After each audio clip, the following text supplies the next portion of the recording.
Charlie.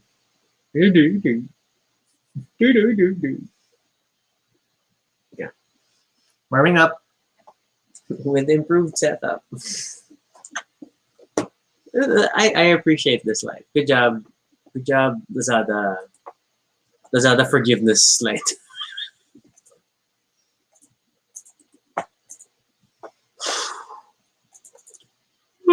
Oh, it's still murky in our monitor. So it's internet connection and not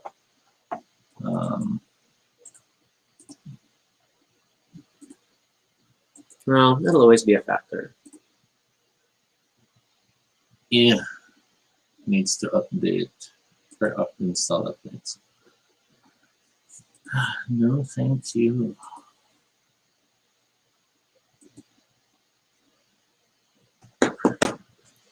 That. Yep, the link.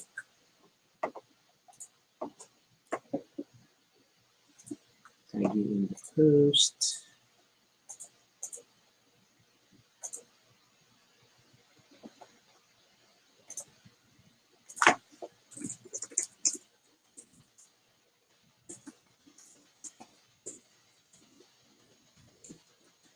Okay, YouTube is running.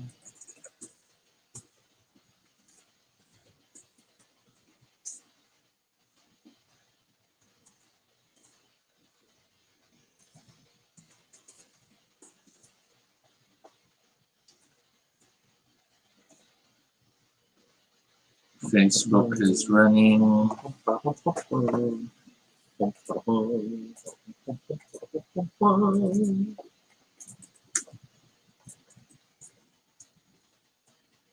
Okay, and tweeting for promotion.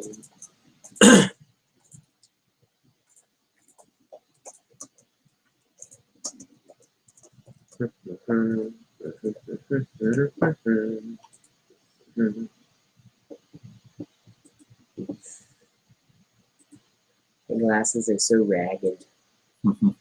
Functional, but ragged.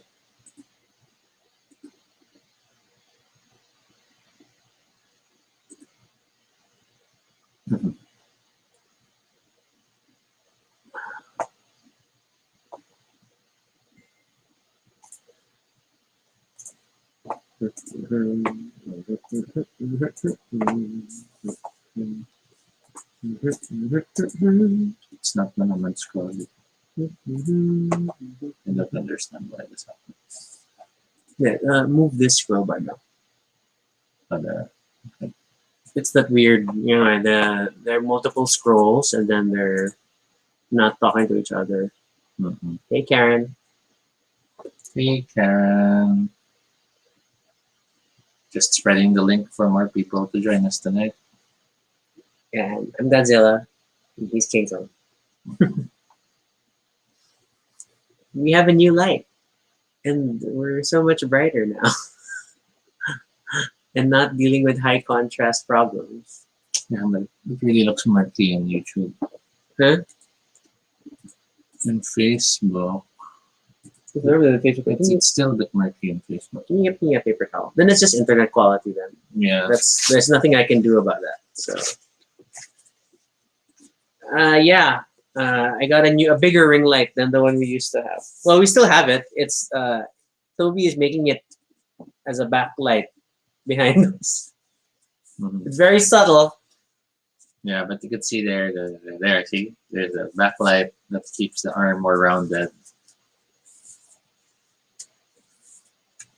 Because without it,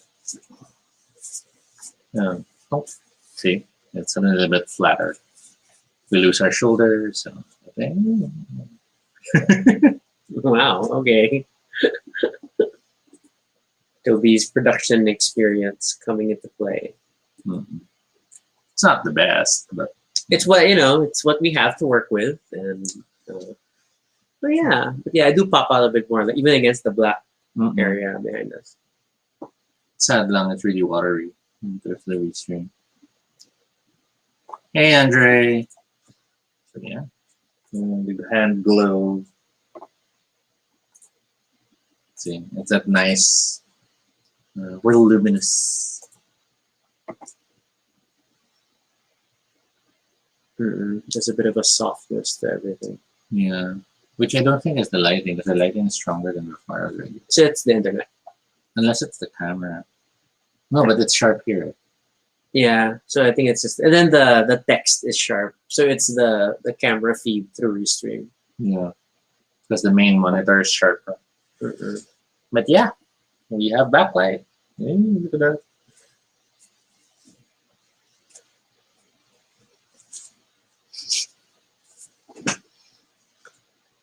So it's a Friday night.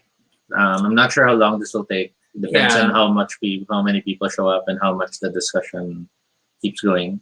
But we're gonna cover a lot of ground in tonight's topic, despite it being a topic we sort of touched on before already. Yeah, I think we talked about like things on a basic, on a like a general principle. So today we wanted to be a bit more specific as to like what we do when we play different tabletop games. What we do when we do what we do. While we do it. All right, sure. So I haven't done But doing yeah, thanks to the lights now, we're like super dark sharps. Because the luminosity is like ultra. Yeah, I know, right? And then we don't have the contrast problem with the lighting because the light's stronger. So yay! See, look at it. Look up. There's the ring light. There's the ring light. Let's just try. Oh. Okay, that's like too much. So yeah, stick with that. We literally just Hey, opened it up. Jovan. Oh, hello. So yeah, I guess it's good. It's a good time to start. It's 9:25. There you go. Which means this is Toby. And this is Rahi. And if it's your first time here, welcome to Baduy Pride, our little space on the internet where we talk about anything we want. It is completely unscripted and not entirely accurate, but at least it's honest. Join us, we talk about everything and anything random live. And if it's not your first time here, thank you so much for joining us again. Tonight's episode is all about, well, tabletop gaming.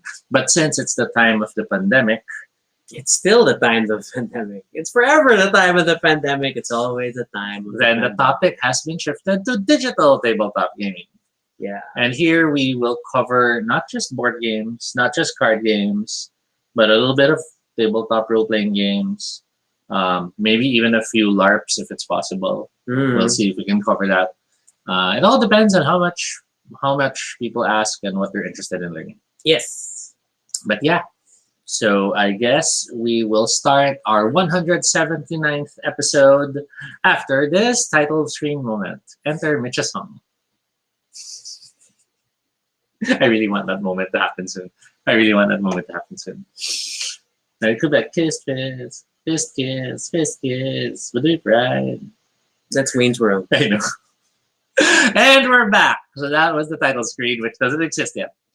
So let's talk about tabletop gaming. And I'm not sure where you want to start, because we could start with actual tabletop games that we play and find a digital means to share it with others.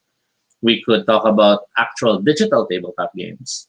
But then there's the range of official digital tabletop games. And I think I want to go platform-ish first. And that was my idea earlier when we were talking about like how to go about it. So I think we can first talk about tabletop RPGs. Okay.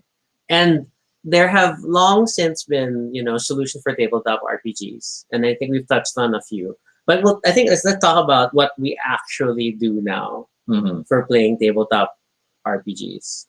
So when we talk about tabletop RPGs, we're talking about the classic example being things like Dungeons and Dragons. But really, it's any pen and paper type RPG that normally you would be playing with dice, character sheets, and the like, and the GM. So in terms of, I think first platform solutions, it's a toss-up between. I still prefer the sound quality through things like Google Meet, and Google Meet is the sort of more convenient one versus Zoom, because then we don't have a 40-minute limit if we only have free accounts. So that's one thing to think about, because a good tabletop RPG session is going to last a few hours. But then there's also the option of using Discord for your audio solution. I just don't favor Discord as much because one, the video supports a newer feature, is a little wonky. And I always have trouble. It's like my headset on Discord. Every now and then we have problems with Discord where we can't hear one person. Like there's always someone who gets pushed out of the group chat, or there's always someone who can hear us but we can't hear him, so he has to go in and out again. Yeah, so every now and then you have to toggle your Discord. So that's a bit of annoying for voice solutions. But I understand the challenge of running something like Google Meet at the same as something like Discord and the like. Small note for like platforms like Roll20. Roll20 has a built-in sound and audio and video support, but similarly also wonky. We also had cases where one particular player could not be heard, but then everybody could see him. Of course, for anyone who's not in the Philippines while viewing this video, we will state that we are coming from the Philippine perspective, where the internet is tremendously sad, like the rest of the way the government is handling things. However, going beyond that, Discord does rely on bots and other added features to have a complete tabletop experience. There are different dice bots, Dice Maiden being one of the ones we use the most. Dice Maiden is just the most robust dice bot. It's not the most tailored. For example, there's Thirst, Thirst for playing Vampire 5th Edition. Yes. That's super specific to Vampire, which is great. And there are many bots that have been specifically designed for specific systems, especially when you consider the wide range of different ways dice are used in different games. In Dice Maiden is at the most bare bones. You can choose how many dice and what type of die, and then if ever some modifiers, and roll it. But there are specific dice rollers. For example, there's one for the Alien role-playing game, which literally identifies certain dice you roll as panic dice. Yeah. So it treats those differently compared to the others. Similarly, Thirst allows you to identify some dice as hunger. And even the system of re-rolling dice depending on where you spend your willpower is part of how the dice bot works. So it's pretty amazing. Others are a bit tricky. So like I remember there was a time we were trying to play Legends of the Wulin, which was similar to Weapons of the Gods, wherein there are certain dice you choose to create sets with.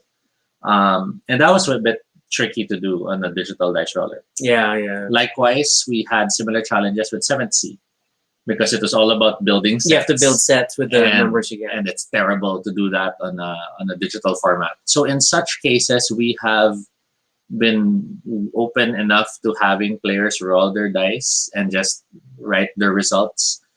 I guess we're fine with that because we don't really think our players cheat their dice rolls. Yeah. I know some have that worry, but thankfully we're lucky enough not to have that. Or there are some that, I don't know, take photos of the roll. But then that feels like it's a bit silly to go that far. But admittedly, rather than an honesty system though, I do enjoy dice spots because you still sort of have that at the table experience where everyone reacts. Yeah, it's only one player rolling, but then everybody gets to look at the roll. And like, oh no! And it's nice having that moment. Yeah. It's a fumble. It's a fumble. Quickly going through comments. Andre shares, he and Urim tend to stay at Discord often. Jovan mentions no audio for app sharing on Google Meet. No audio for app sharing? I presume no app for audio sharing. No, I guess no. Well, it depends, because if you annoyingly share your whole desktop and not an app, then it should work for audio. But yeah, it's not as ideal. Unlike the integration for Google Meet for sharing a tab, and then you can share better live video. Okay. For Discord, I appreciate because when you share screen, it's a stream. We're just trying to make it as close to real time as possible. Yes. But it can get buggy. Also on Philippine internet, because I have cases where it's Toby and I are on the same network, but then Toby's streaming his screen, I don't see it. Yes. Like I'm waiting for it to load, and I don't know why I don't see it. And I think it's partly because Discord has gotten so popular, so they're now dealing with a huge influx of users and bandwidth issues. Zoom used to be the place to go, but then Zoom bombing existed, and suddenly everyone's now afraid to Zoom. Yeah, Um, there is that. So it pros and cons, and then and of course our experience is limited to using Discord as a free mhm. service. I'm sure that There are some better systems. some things get better. Yeah, something get better if you play it through with the paid benefit stuff. Yeah, so Jovan clarifies, like for apps like Dropbox and Screen Share, no audio for Google Meet. Audio is only supported when you're sharing the Chrome tab. That's why what we end up doing is if I share the whole desktop and then, but yeah, you'll have to rely on computer speakers for the sound. It won't sync, but it's something. Because it was designed to do that to avoid echoes. Yeah. To avoid, if you're not using your headset, it tries to minimize echoes coming from the speakers themselves. Urim also shares Roll20 has bandwidth issues. So among the tabletop RPG options that do exist, Roll20 is one of the more mature and a long time existing ones with lots of support. The free systems by themselves already have access to a lot of board games, a lot of tabletop game systems, including Dungeons and Dragons. I think Star Trek, Pendragon. We saw those sheets already present. Yeah. But then, if you go for the paid, there's so much more you could do with Roll20, including maps that you can build and have dynamic lighting. But in the Philippines, good luck with your bandwidth. Other than Roll20, D20 Pro is another one supposedly that's been gaining some ground. Never used it because we don't really play, and we don't really play Dungeons and Dragons that often. That's true. Fantasy Grounds is one I hear a lot from people as a better to use system. Never really tried it yet, but it's supposedly available through Steam. And there is the other one, which is less popular, called Astral, which has been gaining ground, but we haven't been able to use it as well. And also as a whole, it's like, okay, to be fair, most of the RPGs that we do play do not require extensive use of maps, and so Roll20 isn't as well. At least mapped from a tactical perspective. Yes. But then, so it's been easier to just scribble and erase. Well, yeah, Toby literally takes, like, when we do Ryutama, and then that has a particular combat layout for the battle sequence. Toby literally just has an image of it, and then does paint notes about where everybody is, then sends that screenshot to Discord, and then this updates faster every round. It helps people still visualize where's what, but it's not necessary for accuracy. Yeah. Which I know is a problem for certain games like Dungeons and Dragons and oh my gosh, I can't remember the name of the other games that do that. But wherein you have to count the 5-foot step. You have to note if you're within the field of vision and all this and that, which is great. That's awesome. Not what we play with. So beyond those, beyond Discord, beyond Google Meet, we also use other supplementary things. Google Docs, Google Drive, Google Sheets is perfect for having your character sheets easily available. Online, you can find people who were passionate enough to take the time to convert sheets to a digital format. Many of them having drop-down menus for all the necessary details. They do take a while to load, yes, though, because it's pulling from a data table built into the form. So but it helps. And it's such remember the days where you'd go to a game and then when you arrive, oh no, I left my sheet. So having those digital sheets are awesome, and since you're playing from home anyway, at least you don't really have to worry about it. It does help though to please always think of loading them before the game starts, and not just when someone says, "Okay, let's start." What else? Other things to note, I guess, is that what's this? We made attempts, from a Discord housekeeping perspective. So we typically have a Discord server per campaign for ongoing campaign, and then we've had mixed results with there being a general chat where also the dice rolls happen. Sometimes we segregate dice rolls into its own chat, into its own chat room, and then that kind of helps keep things clean, but then people will always forget. So we have a channel for dice rolls. We have a channel for anything goes chatter, because we love having a little chatter going on even while someone's having a turn. But it doesn't disturb the microphone. Although we have one group that has a specific OOC chat. So it depends. And then we have a channel usually for visuals.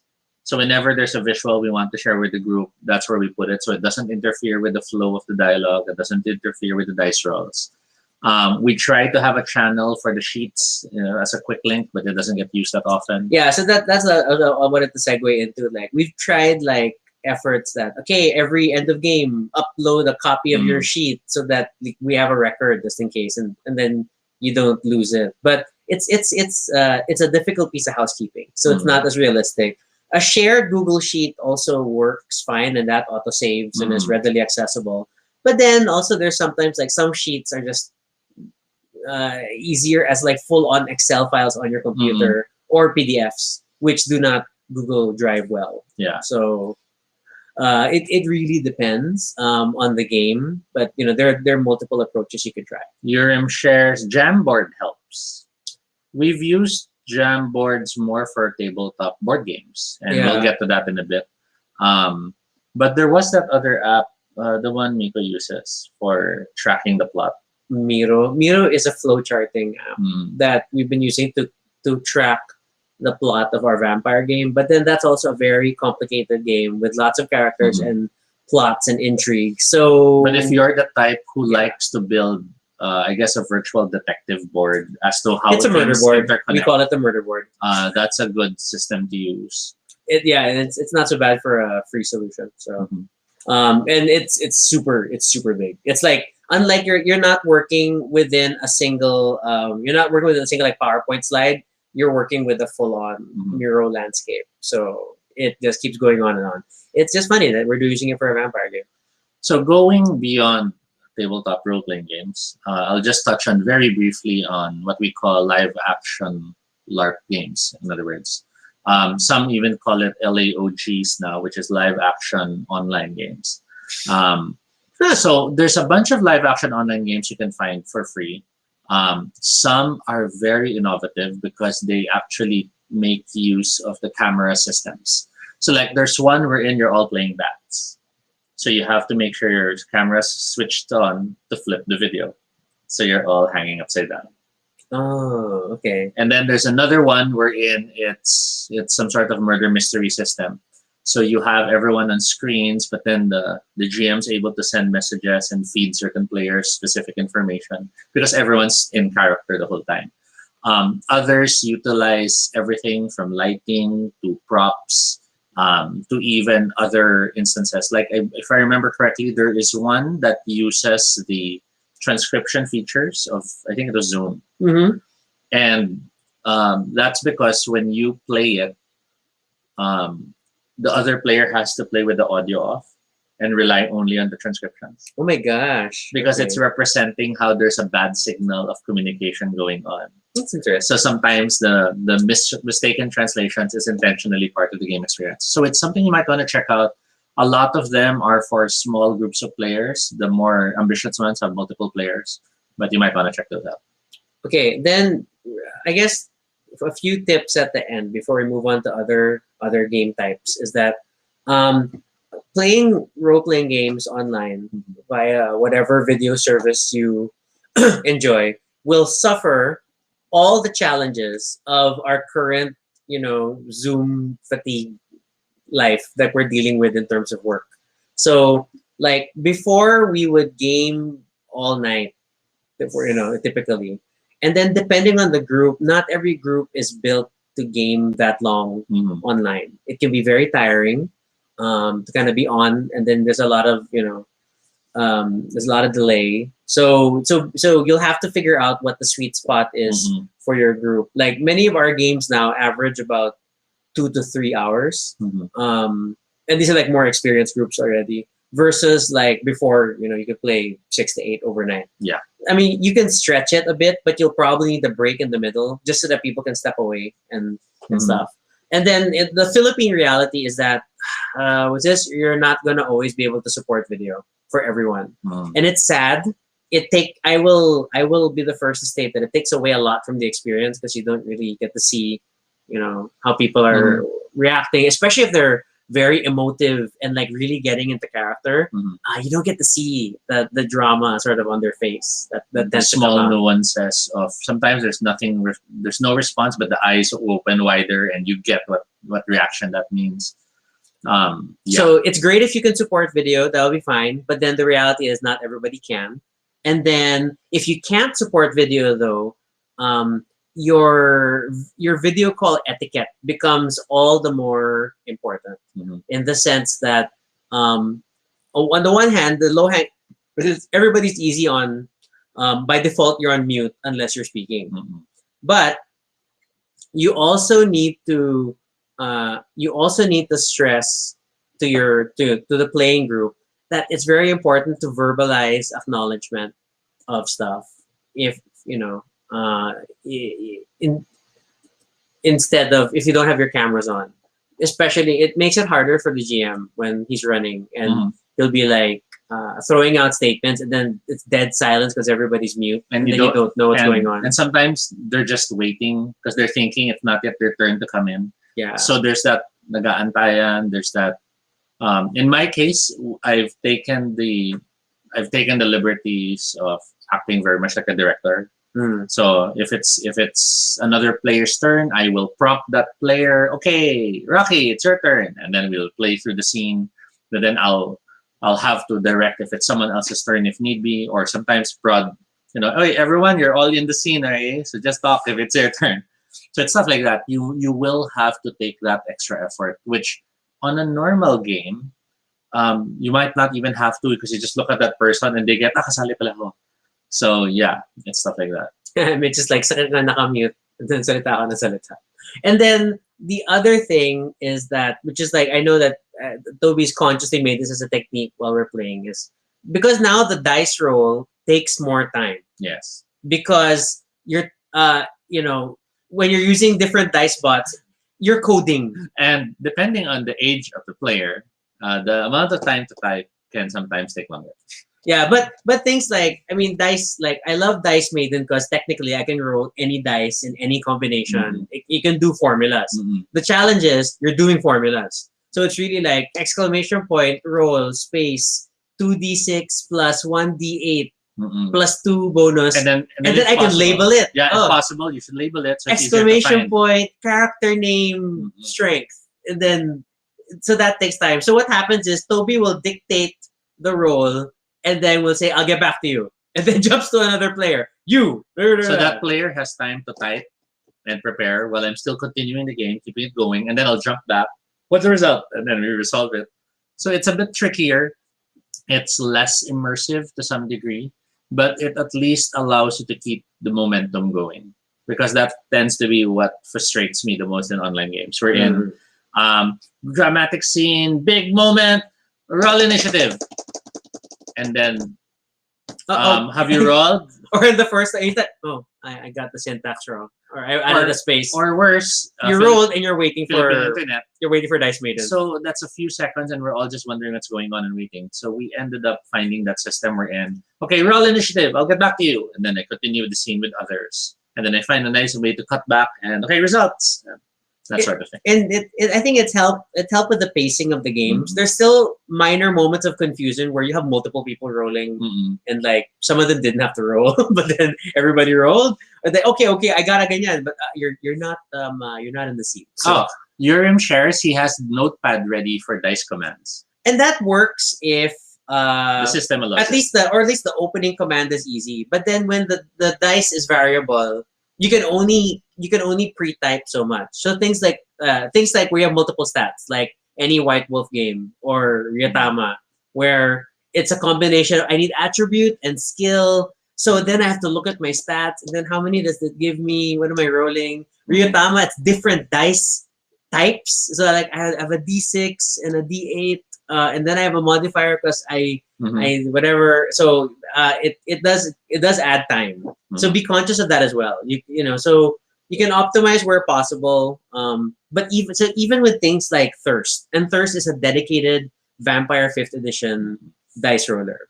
But technically, there's a lot of syntax that you can work with. Because if you just do exclamation V and a number, it just rolls that many dice. But if you add a second number after a space, it's your hunger. Mhm. If you have a third, it's your target. So the robustness is balanced by remembering the Yeah. syntax and like typing it through. So yeah, just learn your dice roller well and figure out that balance. Yeah, so I think that's us with tabletop RPGs. Oh, the only other quirk is that as much as we don't use tactical maps a lot, Mhm. Toby does use Roll20 for our vampire game to keep track of our ridiculously large library of characters. Yes. The beauty of Roll20 is you could prepare files of images that are separated into folders and categories. And then you could choose when to share it and who to share it with, whether it's all the players or specific players only. So this has allowed me to use it like flashcards, wherein I have pre-prepared a lot of the NPCs, and I think there's over 60 of them. It's right now. crazy. And It's several scrolls of the and the it allows the dramatic moment of you see of all people someone you did not expect, and then I share the image, and everyone has that. And we all look at "Ah!" Roll20. because they see the picture appear. So it has that nice effect. It even has allowed me to find, because I do use celebrities when possible. I like seeing my games as movies, so I find different images of that actress or actor. So if it's like flashback scene, you see this person, and then they'll be looking. Why does she look familiar? It has that nice moment, which is a thing that you can do without having to describe it. Yeah, so that I think that's been really fun for the vampire game, and then we really have a lot of like, who's this again? And then because of the complex narrative structure of the game, then Toby has foldered everyone by clan and by like who are the police, Which include folders that say unsure yeah, or what the hell. yeah. So that's kind of also helped us as players because then you have moments like I want to talk to a Ventru, and then you're literally looking at a catalog. Or you can't remember who it was, and I can't even remember who my freaking Primogen is, so then I know what it looks like. So I did add a that's helped. folder that says Deb. Yeah. Because sometimes you can't remember, did this guy die already? And it's also been great for sharing, like, we've seen letters, whatever, dramatic moments and stuff, and Some location shots. some Google Map shots. Yeah, because the Google Maps was very useful when I had one big reveal at one point in the story where they did realize all the explosions hitting the city was forming the Brewhawk land symbol across the map of Chicago. That was awesome. Chicago is a difficult place. All right, but any other tips from that or I guess online the experience? close is if you do use music, volume control is paramount. It might have to be so soft that you might as well give up on using it. Which is what has happened. But then you will have to accept the fact that not everyone is able to play a game in a condo or studio. So there will always be extra noise. So even if it's muted, sad but true, you will have games wherein when the player has their turn, you could hear TV Patrol or whatever in the background, and you'll just have to accept it. You'll just have to work with it because it's how it is. But the one thing, I guess, as a last thing before we move on, is that invest time at the beginning of every session to just double check everybody's audio levels. Yes. It will be crazy because even though you are gaming week on week, your setup may get affected by this or that, or a mic moved, or they're doing something different. And then we keep encountering variances in audio level. So it's okay. Have a little time to decompress at the beginning of the game. Just chit chat, and then as you're talking, hey, I keep hearing myself from your computer, or I hear the fan. Yeah, I hear the fan. Is it hitting the mic and all these things? And really, as much as possible, I guess, depending on setup, but request if players can use headphones or headsets. Because when the audio is coming out of their computer speakers, and no matter how nice the setup is, there's some degree of feedback, and then it picks up. When the mics pick up its own audio, then you can hear yourself speaking from someone else's computer. So that it's a pain. It's quite a pain. And you can't just expect that only one person is talking every time and everybody's on mute because you have group scenes and it gets in the way. So let's move away now from tabletop role-playing games and let's start talking about board games. Yeah.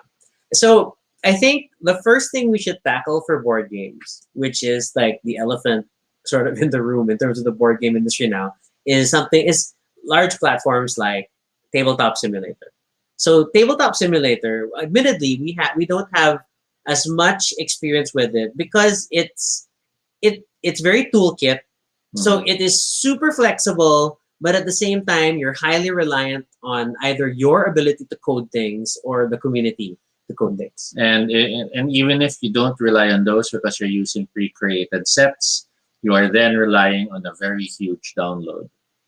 I think it was we tried to play Legendary, and then we tried to play something else. I forget which one, and that killed my laptop because I think it was a download of around 3 gig.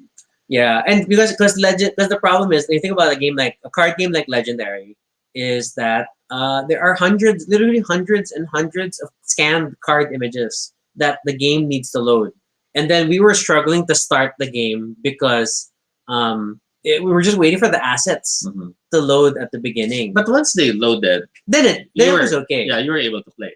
It's really just a if you're planning a game night, then you will have to do the preloading. You'll have to but you're probably not. You'll have to try to map out stuff earlier, or in other cases, you end up playing stuff which you've already preset from the previous attempted game. Yeah, you play it every week because then the assets are already loaded in your computer. So that's Tabletop Simulator. Others include Tabletopia.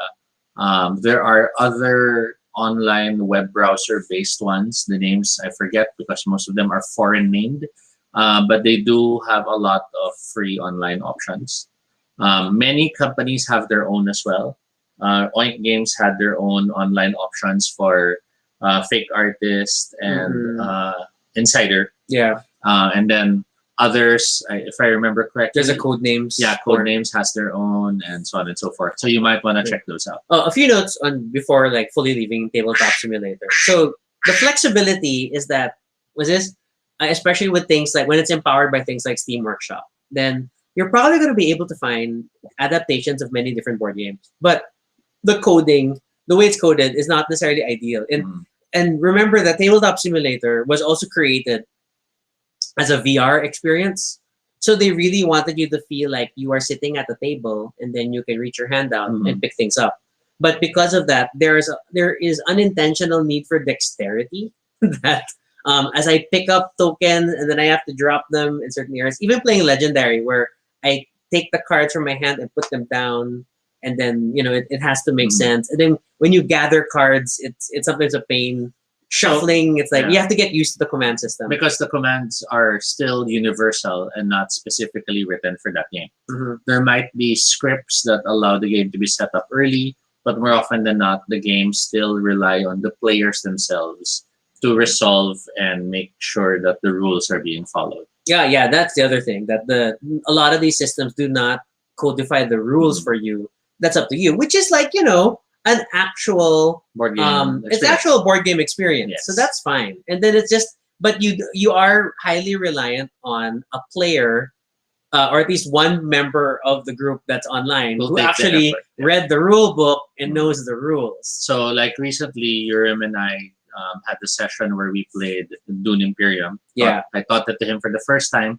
But even if I already knew the game, I was struggling at first because how do you do it in this system? And then we only later on realized that the turns were scripted. So you go through when you're ready to start the turn, you press this button. You're automatically given your 5 cards. And then you play through your turns, but then you have to press when you're done with your turn. So the other player then has the UI.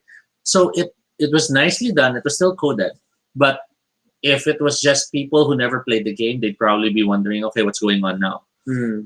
If it were just me playing the game, I was able to catch up, thankfully, and understand what was going on. But that was because I knew how it was supposed to work. So I was like, press this. Okay, where's Hagal? Oh, there's Hagal. How's Hagal? And then I could see buttons like, compute, partial weapon strength. And I'm like, so you can press that now, so it automatically compute it.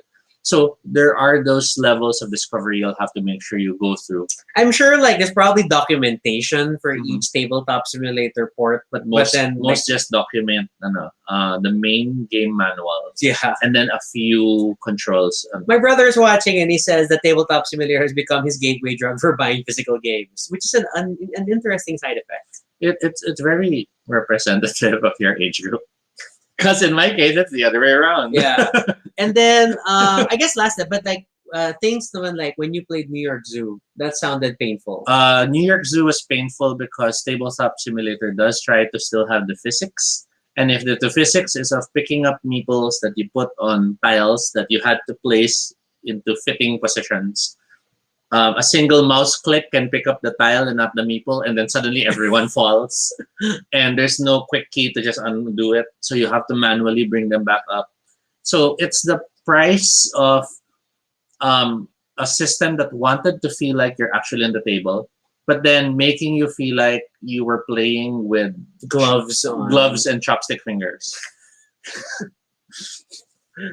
So not like, every port. There's like I think 1 minute of me and Yuriam pick up tile, let go, pick up tile, let go, pick up tile, let go, just practicing. And then no, and you're like, okay, let me try.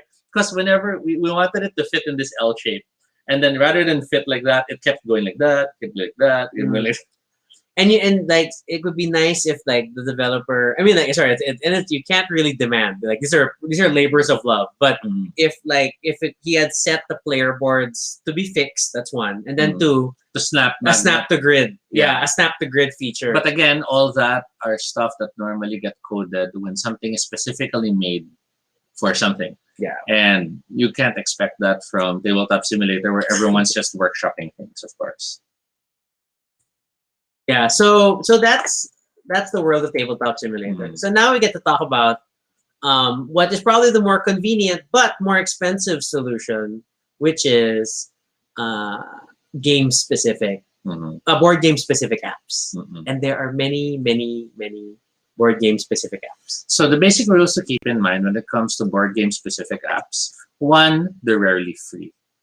Yes. And two, even if they're free, all the features are rarely free. So you might be able to get an app that's free, but then you'll realize it's only for the first level of the game, or you'll realize it's only for a certain level of experience, or maybe it's only single player. Then there are apps that are not free, but even if they're not free, they aren't necessarily as robust as all other versions of all other apps. So for example, there are apps that are cross-platform and online multiplayer friendly. That means I might be on a Mac, someone might be on a PC, Rocky might be on a tablet, and we can still all play together because the app was fabulously designed that way. Yeah. But then you might have apps that are still paid and are still a premium cost, but then suddenly are only local multiplayer, or are only PC to PC, or are only the base game. Then you have to spend for the expansions, and then you can only play with certain players. Or popular games that you play with many friends, ironically, only have Solitaire apps online. So you'll have you Suburbia. So I guess what I'm saying is, just because the app is available and it was published by the designer or the company itself, don't assume that app is as perfect or as beautiful as all the others. Yeah, those are still all being created by different people with different budgets and different timetables. And then the other thing is for the games that do try to give you online play options with friends, you get the problem with the accounts. Okay, and it's particular to the board game market that more often than not, they have their own login system. So even if you are playing through Steam and you want to play with your Steam friends, many of these games have their own layer of a separate account system that you must sign up for. So my pro tip number one is, like, regardless of the games you want to play, one of the first things you must do is probably sign up for an Asmodee digital account. And that sign up, not necessarily just Asmodee, but for almost any games that you might get, that sign up is something that if you have purchased games early on, you might not even remember what you used to sign up with. Or worse, you signed up with a different email address for this game, but then when you bought a different game recently, you use now this other email address, and it will be a frustration to realize that you have to try to dig back and find out which account uses what. I highlight Asmodee though, only because one is that okay, they seem to have a pretty consolidated effort to make a lot of their games interplayable. So that's why they have a pretty robust login system. Yes. Second, their login system is very cross-platform. Yes. So when you get an Asmodee account, you can link your Steam account, you can link your Google account, Yes. you can link Xbox Live, Nintendo, Epic, Yes. all these things. And it even has an option to link multiple Asmodee accounts. Yes. So that it helps kind of pull it all together. So it's a lot easier for you to connect. Mm-hmm. And then I will already warn you that even though you don't remember setting up an Asmodee account, if you have played in an Asmodee board game app via Steam, you have at least one now. Yeah. Because Steam kind of logs in on the back end to Asmodee and then creates an account. So it was based only on your Steam account. Yeah. So it was only when I started trying to clean up my Asmodee account that I started to link all my games together, and finally it's a lot better. But then once you've set up, then you have to find your friends. An additional challenge is that even official apps, they understand that the medium is different, which means the game you are familiar with won't necessarily look the same when you play it on the screen. Sometimes it's an intentional change, like Wingspan, that tried to make everything so much more visual. It's so beautiful. It's beautiful, but it is also very confusing, and it will take you a few plays until you suddenly, okay, gets ko na, and you enjoy it. It's an ADHD nightmare. But diba, first games, it's always, oh my God, how am I supposed to, how do I, then you realize, oh, there's a deep scrolling. There's a weird depth of field for the different habitats. But then once you're used to the game, it's beautiful. Yes. And then, admittedly, I turned on bird facts all the time. Yes, because I like hearing the bird, because it's the flavor text. But in the first few games, ano ba to? It's like, I need to focus. Stop telling me about this bird. Stop talking to me. And then on the flip side, you have games like Through the Ages, which, as much as possible, still looks like the original game. At most, they parallaxed the board game. And even if they did changes, you can tap the board and it becomes the flat board. So it's still a way to see it in a familiar way. But then you might have games that completely fail to capture how it used to look and have totally changed how it portrays itself. And I know what you're gonna say. And when it comes to those games, you'll just have to take the time to really recognize what is what. Viticulture, for example, while still capturing the look of the board in terms of the board game, has such a terrible interface in trying to show you everything. Yeah, because suddenly there's an info panel on your left, there's an info panel on the bottom, and the panel on the bottom is every single card you can possibly get in the game. But then, since gamer mindset goes, oh, these are my cards. So you're looking at all these and you're like, oh wait, I don't have these yet. No, your hand is slightly above in another smaller row. But I get it, because technically, you will want to be able play to review. Viticulture well. Like normally, you would be borrowing the manual and can I just double check what this building does again, or what this card does? Another example is Agricola, which tried to still keep it similar to the actual board game, but then is an information nightmare with all the cards you have to read as well. So yeah, it's your mileage will vary. It's just that it's not uncommon for the misconception to be, but din yung board game sa ganyan maganda.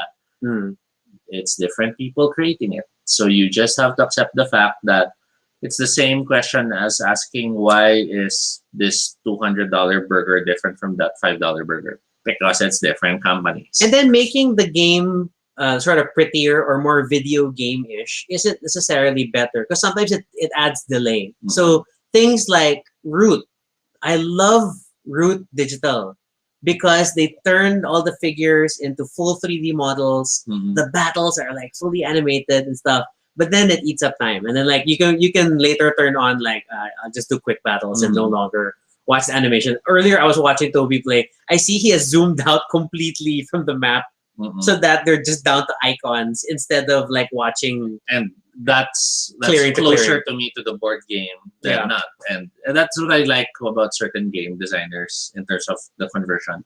They found ways to still help you play. Yeah, it's like Wingspan. If you go all the way down, Mm. then you get back to this nice summary board, which is more or less like the board Yeah. game, but Lords of harder. Waterdeep also has a. It took a while to get used to it. Wherein you had your quests here and your intrigue cards, and then you have the opposing player, the selected one here. But if you change, this one changes. But then once you get the hang of it, oh boy, because it suddenly click, you see, click, you see, click. Oh, I'm like, it's like I'm looking at the other sides of the table and you're playing really well. Yeah, admittedly, and that's one of the nice things. A lot of these games, like I've experienced a lot with Lords of Waterdeep, Wingspan, and the like, make it so much easier to watch what your enemies are doing, and it's what helps you appreciate how technically a lot of these games, we have what we call is what's open information. When your cards are supposed to be played in front of you, when your resources are out in front of you, technically that means that any player should be able to determine what you have to help them make their moves. And a lot of these digital ports do make it a lot easier to do that. Just make sure you remember who you're looking at. Because things like Wingspan and Through the Ages, sometimes I get lost in like where I am. And especially as turns progress, it jumps you back to the active player and then sometimes jumps back to you. So it's a bit of a mess. So some will wonder why buy digital, or some might say why not buy digital only. Bear in mind the pros and cons. Some will say digital games are forever because the board games, the mold, the physical They're damage, not. and all this and that. But you have to accept the fact that we are now living in a world where the OS changes practically every 2 years. And our games are largely DRM controlled. And in the end, you will come to a point in time where a game is either no longer supported by the existing systems or required backup systems that are no longer functioning. Or the developer may end their contract, no longer have the license to make it, and then stop the back end support. So then you can lose multiplayer because typically those require A server. from the developer side. So bear in mind that that is the reason digital is cheaper, because there is that risk of the temporal nature of things. There is the lack of actual physical production. And ultimately, if you're lucky enough to stick with a game that doesn't get discontinued, then great. But as we've seen with Carcassonne and Catan, even if the game is still popular, the relationship between the publisher of the game and the developer of the digital version can change, and that can affect the app.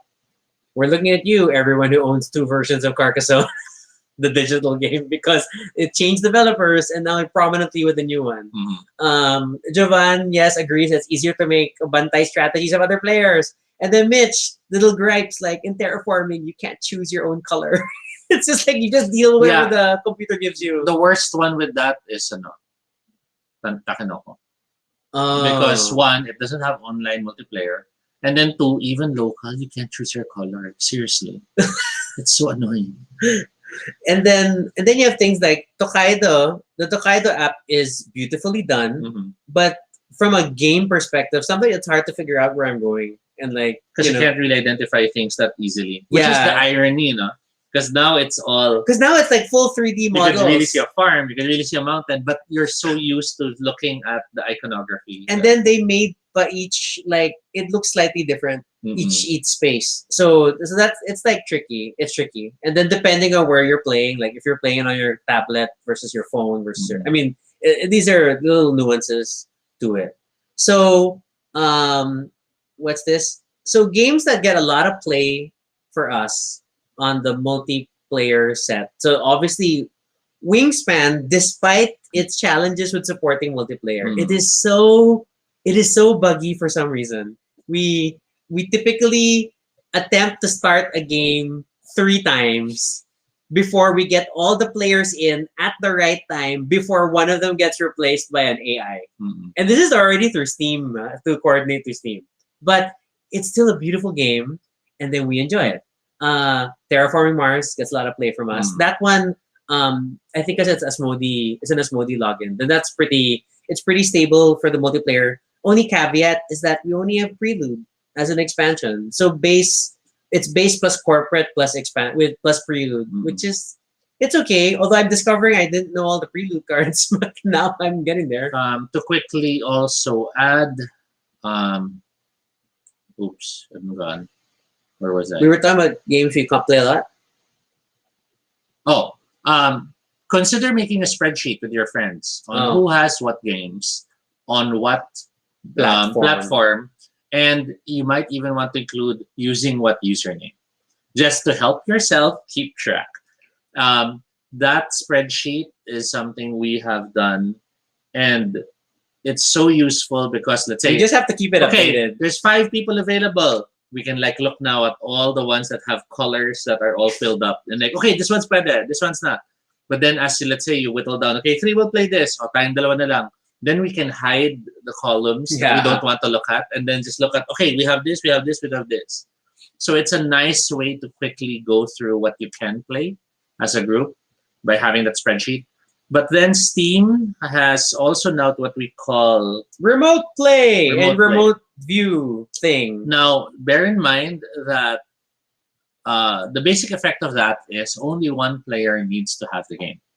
And typically, these are games that are best when they are open information for all the players. Because what basically happens is that player runs the game, and all the other players you've invited for that session can take over controlling the system by simply moving their mouse. And this still requires you as a group to discuss, because if it was my turn and then you start moving the mouse, you'll still take control. The game doesn't know whose turn is what. Yeah. As far as the game is concerned, everybody is moving the mouse. And then it will respond to whoever clicks what. So it's still going to be it's your turn, and then that person can move the stuff.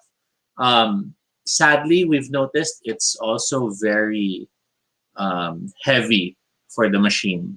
So the person who will be the host of that activity has to have the best machine, the best internet connection.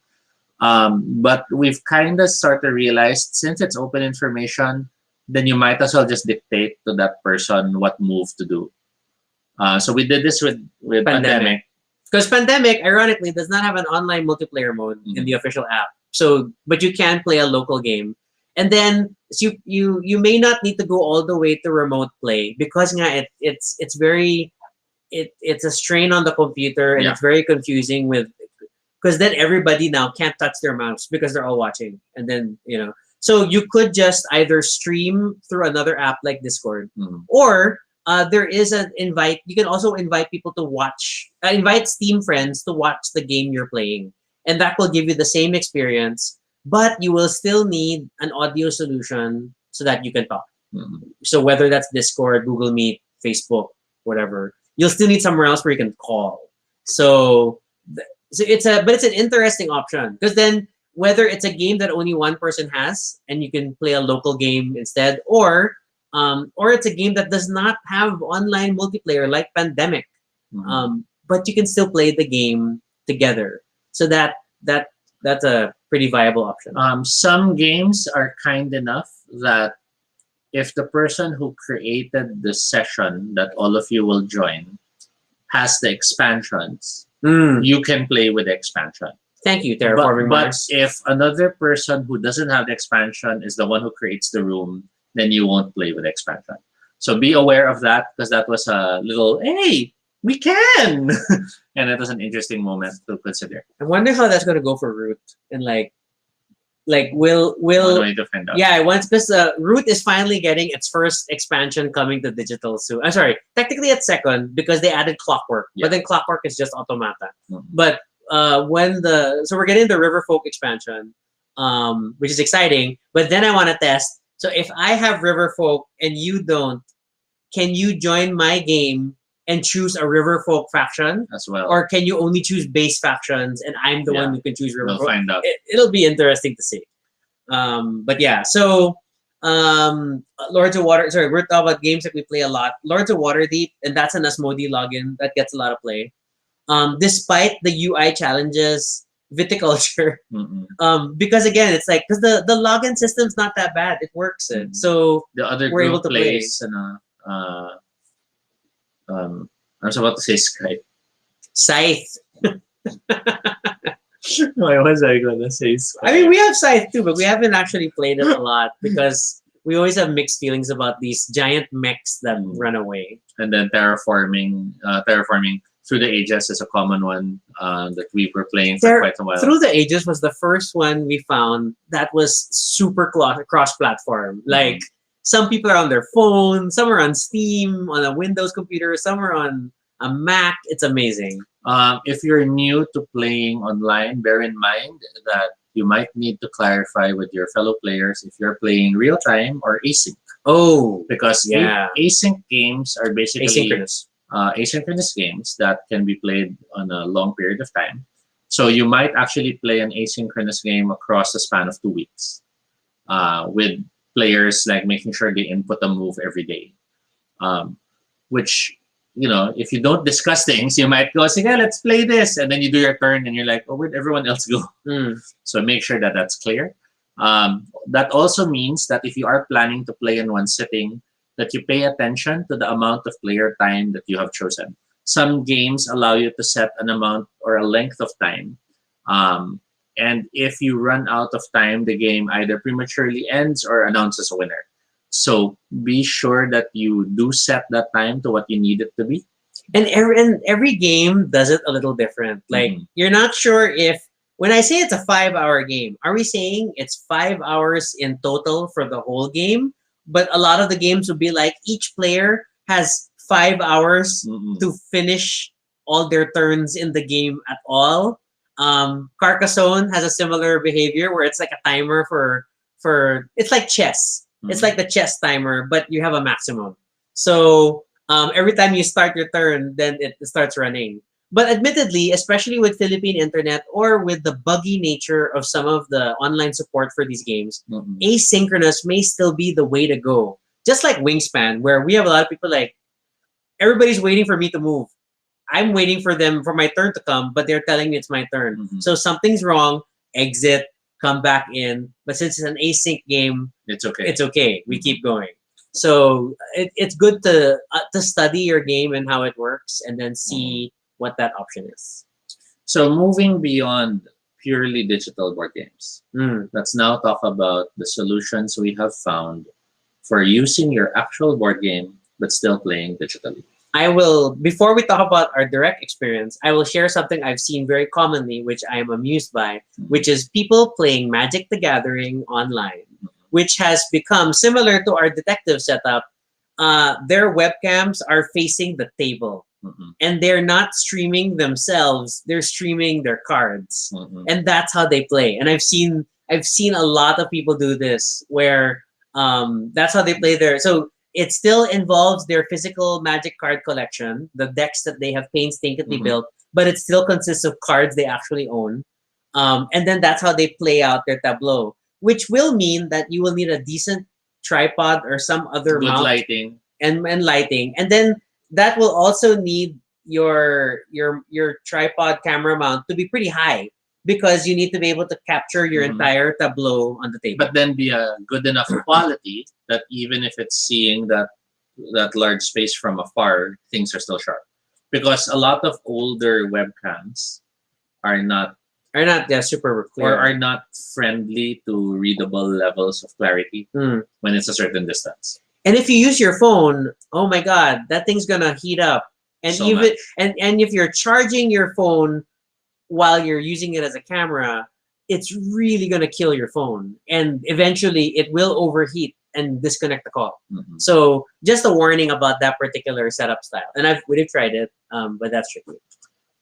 Okay, so that's like the Magic the Gathering interlude. I just thought it was fascinating how they're doing. So in that case, what we can do for physical board games we own is that, again, we can focus on games where information is shared and you're working together. Or not necessarily working together, but then open information is easy to manage. So that's why this cooperative deductive games have become a fascinating genre for us that do work in an online stream setting. you don't even necessarily have to like keep a camera on the board.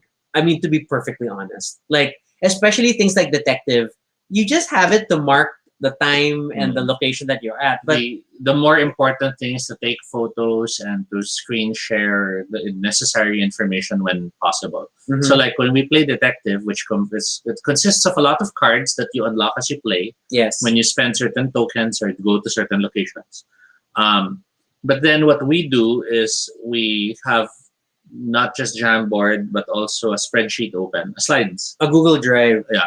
And that's where we upload every card we unlock. It's a bit tedious, but at least it gets the job done. And the beauty of doing that is that even if others are, let's say, pondering over something, other players can open the drive, look through the old notes, and then, guys, wait, I Look at noticed the something. cards. Yeah. And it's a nice, it's a nice way to still let everyone do a little something while playing. I super appreciate Jamboards though, which is really meant to be like it's a whiteboard tool for a Google product that is literally called a Jamboard, which is a physical whiteboard that stuff that you write on the whiteboard can get transferred to the app and vice versa. But it's great for collaboration and like the kind of like murder boards you do. That's still a lot more consumer friendly. Like Miro is great too, but then again, it's like it's a project management tool to process flowchart. It's not quite as easy for sharing information. When you just need a whiteboard, Jamboard does the job really well. And then it's just you have to accept that if you're the person who owns the game and that you are coordinating, you're gonna do all the legwork. Yeah, you have to set up the camera that to show what. I'm the mad scanner, and like we unlock this card, I'll read it aloud, and then I'll scan it, and then I'll upload it to Drive at the Jamboard, and then let people organize it as we figure out a move. So this approach is best if one, the game doesn't exist in, let's say, Tabletop Simulator and other options, or two, the game has a certain tactile quality that you want to still retain. So we played this with Sherlock Holmes. Sherlock Holmes Consulting Detective, because it's a lot of reading as well. Yeah. Sherlock Holmes was tricky because there's a large newspaper you'll have to take photos of. But it was still awesome because when we were playing, even if the paper was with one player, with you, I could still go through the photos and read it, and then I could screen cap stuff and like, guys, look, this is related, and it's awesome like that. And that game, we weren't the host with the board, and then he was even because Sherlock Holmes, similar to games like Above and Below and what's the pirate game Seafall, has a book with like number references, and then you read let's read entry 245. He took the time to like try to take pictures and crop the cover so that you only see the paragraph you're supposed to see. So I mean that was a lot of effort, and you could just read it out loud, but then you want to still be able to like share with the team that's trying to solve things the information so that when so people can look at it again and review together and like a review on their own as they discuss as a group. So so those shared deductive games are great. And then on a similar note, it was Flip's group that did a lot of murder mystery dinner things online. Because again, that's still like as long as you provide everybody their prep, then you're just able to. So it's like a role-playing game where you're still playing the roles, but then there's a little bit of systems that may be involved, whether it's information you trade or private messages you send to each other. So those are always interesting. Technology does allow note passing to be easier done because of the systems. Yeah, basically just chatting on the side. What's a bit harder though is the idea of moving to different rooms to talk. So unless all the players are in their own homes, then that's when you can leave the chats and have different chat rooms to talk in. But then if, let's say, like us, if we were playing in a murder mystery type of scene, and then we had to be in separate video calls, there's that, nagkakarinigan. So it's a bit trickier to do. The alternative, which is painful depending on the platform, is breakout rooms, which if you're using something like Google Meet, it means that you will literally have you have simultaneously scheduled Google Meet calls, and then people need to be able to jump from call to call. If you're on something like WebEx or Zoom, you can create breakouts, but then I know the host has to manage who gets sent to which breakout. If you're in Discord, you could set up separate voice chats to act as rooms.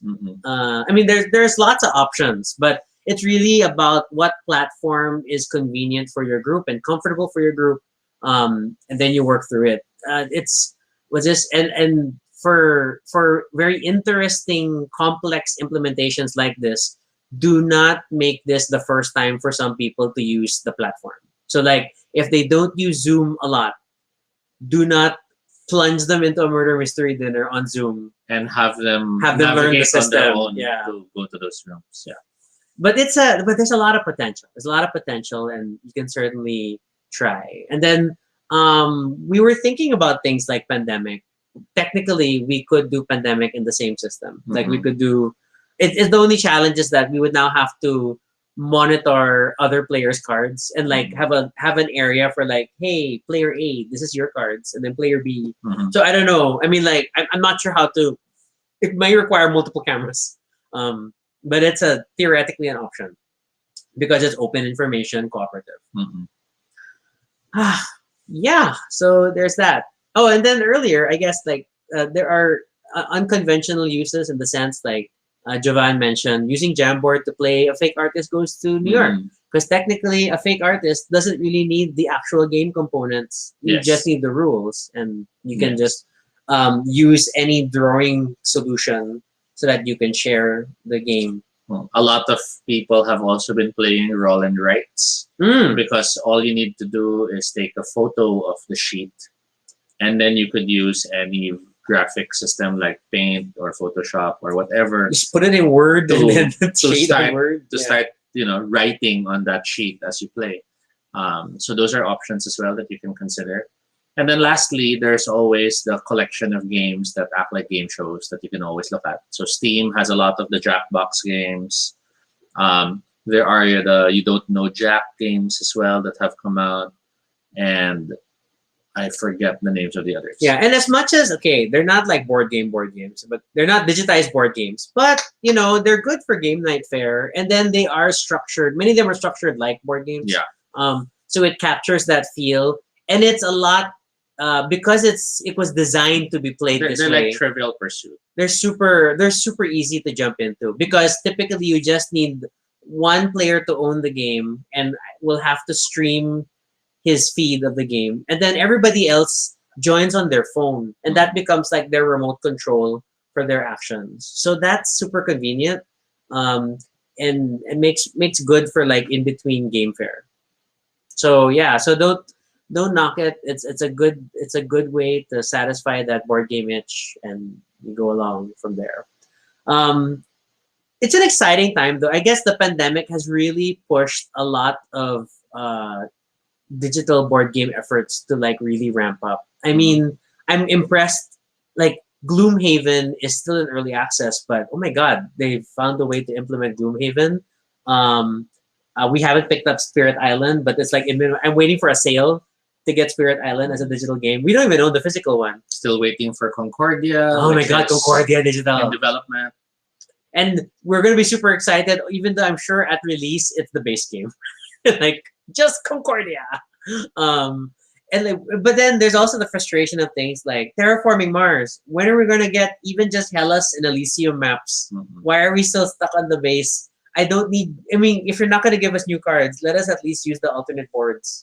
It can't be that bad. And the right? alternate achievements. Achievements, milestones, and awards. Yeah.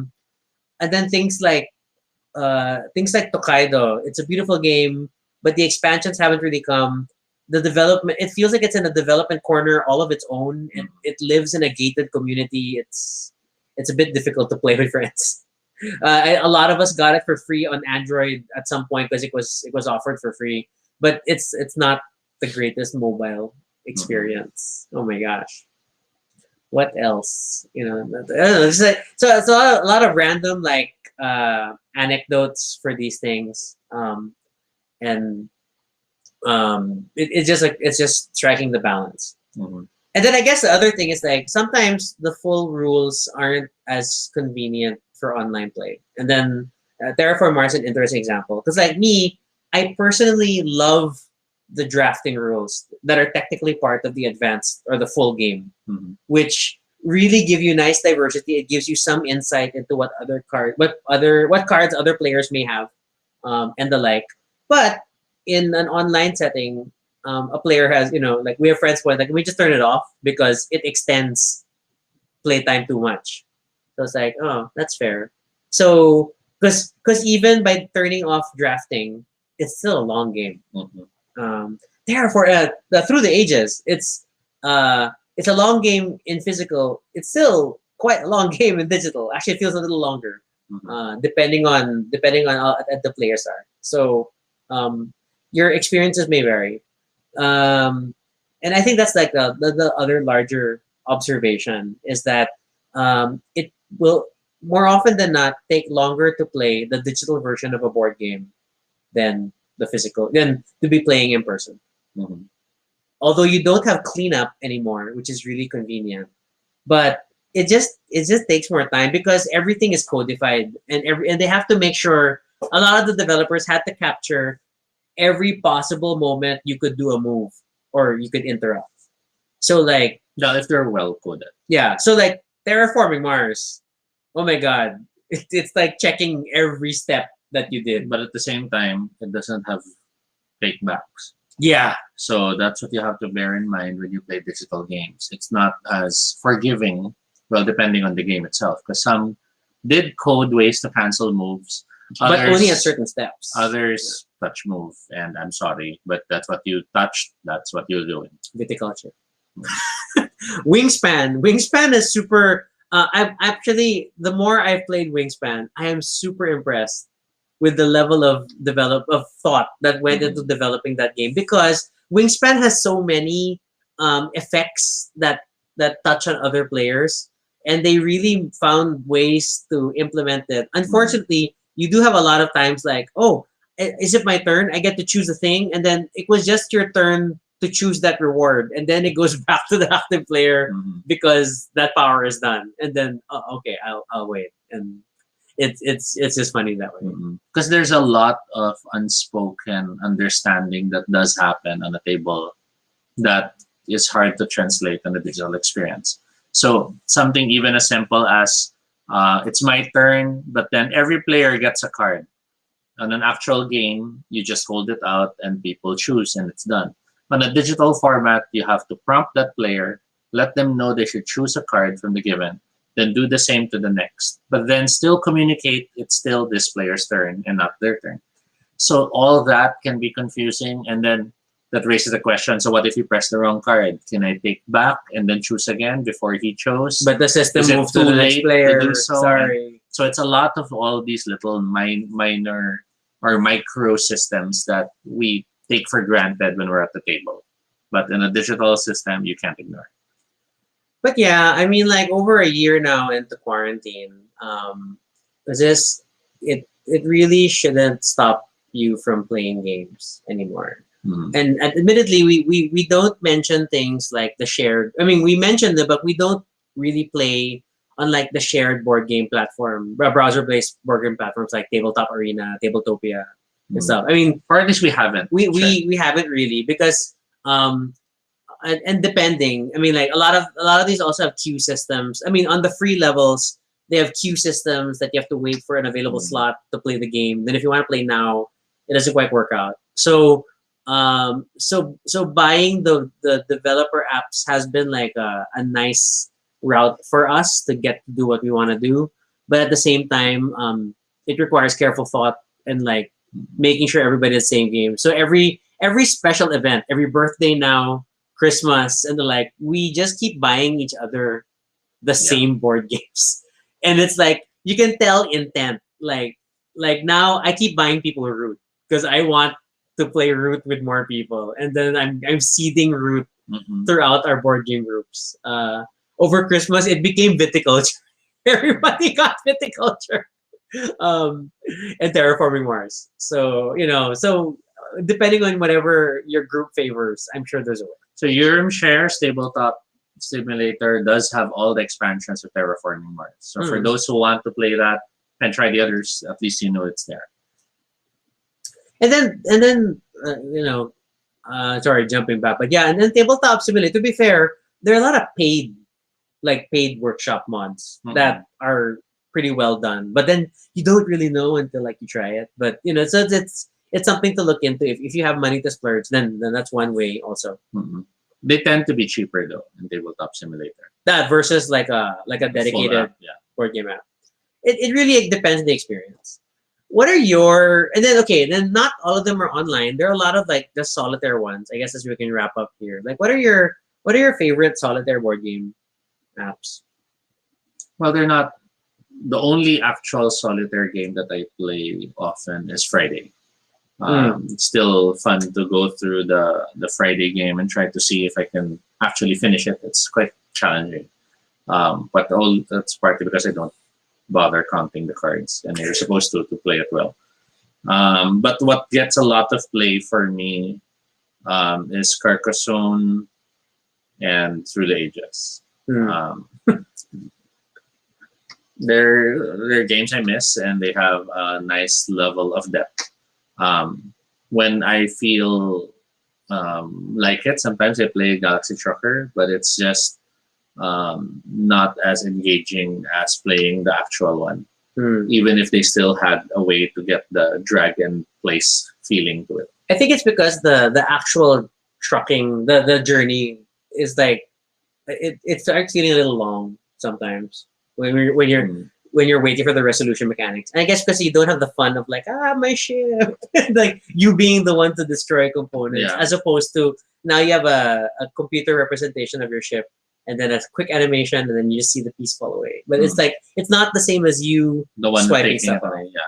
And I definitely like the Suburbia. As much as I'm frustrated about the lack of like true multiplayer, but the Suburbia app, because of its challenges, is quite well done. Like if you are that kind of a Suburbia player and you really want to like test your brain, good challenges, and then you get to experience some of the expansions, which we didn't get to get before. Like before, that was the only place we could play like the SN expansion and things like that.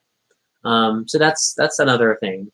And then like I keep tinkering with Neuroshima Hex because I'm trying to understand it. But I see that there is a Neuroshima Hex 3.0 digital app coming, so you may want to wait for that instead.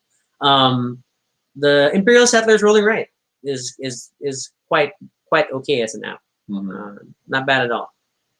And then the list goes on and on. It just really depends on what you want. Yeah, Jovan mentions Patchwork. Oh yeah, that's on my wish list. I'll get around to it. We don't have Patchwork, no? Yeah, I do. You? I think I have Sistine. Oh, good for I you. think. Okay. I'm not sure. Oh no, I think it's an iPad. But yeah, what else? I think that pretty much covers it. Whether it's digital, physical, role playing, or live action gaming. Digital means are still there. There's still options on how you can play. You just have to really accept the fact that one will take more effort, and two, always have some prep time before the actual play time, and three, you'll have to be patient because even during playtime, you know how when we were all playing face to face, you'd have that moment of it's my turn. Wait, CR lang ako. And it's annoying, but it's part of the experience.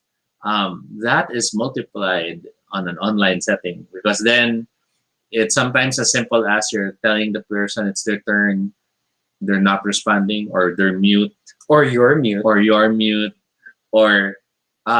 nangyayari. Wait, I'll log out and then I'll go back in, and it's all these little things. The cat kicked the router. I lost internet. I'll be back. So it's just the way it is, and let's just be grateful if we can still play despite the pandemic.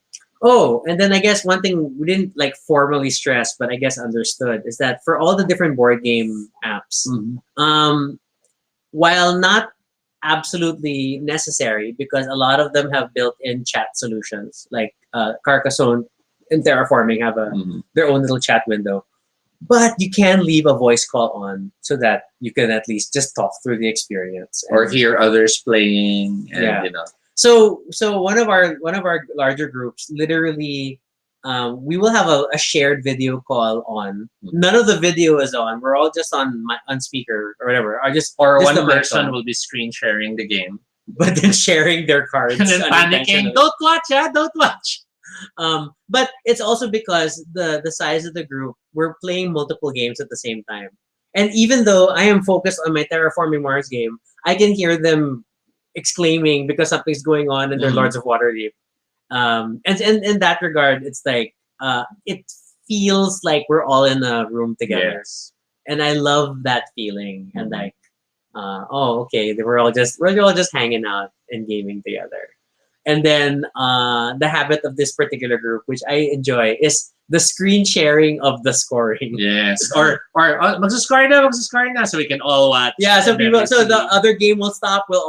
Someone will broadcast. We'll watch, and then we're taking screenshots of the score, and then and the final board state, and then we have an album now of these things, and I love it. I love it. It's like little mementos. It's never going to fully replace the in-person board game experience, but it goes a long way. It goes a long way, and it helps. And so, I mean, and whatever rituals work for you and your group, I mean, that's fine. Like, I know, for example, when we played the Labyrinth RPG for the first time, we did it over a Google Meet call, and we took a photo together at the end in homage to the game. I won't exactly say what, other people saw it, but but then so then you can still do group photos even though it's a video call and stuff. You just need everybody to turn on their video for a short amount of time. So lots of just get creative. Don't lose sight of the fact that gaming is a social hobby, and you are trying to enjoy it with your friends, and make it as fun as possible. That's like my thing, and that's why I, even though it takes so much more effort, I super enjoy these online games. Even though we're largely playing the same games over and over because it's the ones that we have figured out how to work. I don't mind. I really don't, because you're not. It's not just about the game. It's about the time together. That's gaming. Yeah. Blah. I'm also wrong tilt. Godzilla. But yeah, I guess that is our episode on digital tabletop gaming. For this week, we only have one last episode, which is on Sunday, and it's all about meditation and de-stressing. Beyond that, we shall schedule what we can. There is the possibility we might lose some weekdays on some other planned events, but as much as possible, we're still going to have Mondays for board games. Tuesdays tend to be food. That okay? It's not official, but Tuesdays are becoming food days, and you guys are warned. So it's your fault. So Monday's gaming, Tuesday's fooding, Wednesday and Thursday. Well, Thursday and Friday is still up in the air, but Friday tends to be about either things we do on the weekends or weekend stuff like going to bars, going to drinks, and stuff like that. And then Sundays, our pre-quarantine life. Then Sundays tend to be our self-help, our check-in, and mental caring moments. So yeah, we're kind of developing a more consistent pattern to our episodes. It's fascinating. It only took us like half this pandemic, so it only took us a year. No, naman, because we've been doing Baduy Pride shorter than the quarantine. So yeah. But yeah, that's our episode tonight for Digital Tabletop Gaming. Thank you so much for joining us this Friday night. We had a lot of fun, and we hope you'll join us again next time. For questions or suggestions for future episodes, fill up the Google form at bit.ly Baduy Pride Ideas. We will get around to it. The queue is now back up to like 50 topics. It's mainly Mitch. We love you for it. But yeah, we'll keep working through it. You can follow us on Twitter, AltoBinoShade, Artisunico. You can also check out our blog, baduypride.com, for all the previous episodes and stuff about us. Feel free to continue the conversation in the comments below. Let us know what are your pro tips and like what other aspects work for you in playing, tabletop games online. Let us know in the comments. And be sure to subscribe for notifications, whether on Facebook or YouTube, so you don't miss our next live stream. Once again, I'm Rocky. And I'm Toby. And this is Baduy Pride. Have a good evening, everyone.